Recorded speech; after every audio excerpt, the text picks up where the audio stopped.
The organization of the third preaching tour. Prior to this preaching tour, the group around Jesus consisted of his 12 apostles, together with the 12 apostles of John the Baptist, and the newly appointed 10 female evangelists.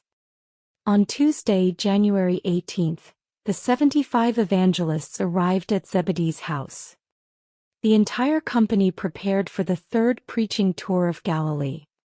During this 7-week preaching tour, the evangelists were sent out in groups, while Jesus and the 12 stayed together for the first 3 weeks. Afterward, the apostles went out in pairs to bring in the harvest. The first 3 weeks of this tour, John's apostles also traveled with the evangelists. They advised and baptized new believers.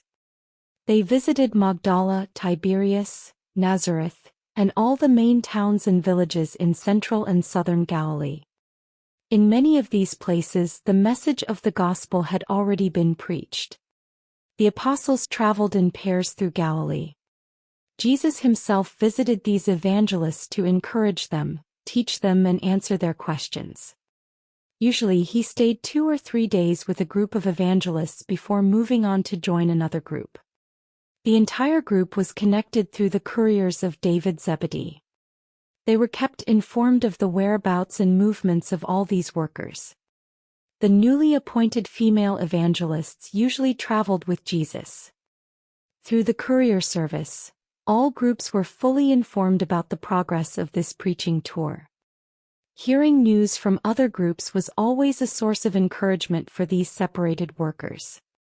Before they parted ways, they agreed to gather in Nazareth on Friday, March 4th. Around this time, all these workers of the kingdom traveled from all parts of Galilee towards Nazareth.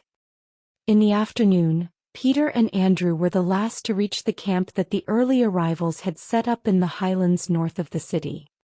This was the first time since the start of his public work that Jesus visited Nazareth. This preaching tour ended abruptly on March 5 when Jesus narrowly escaped a lynching in Nazareth.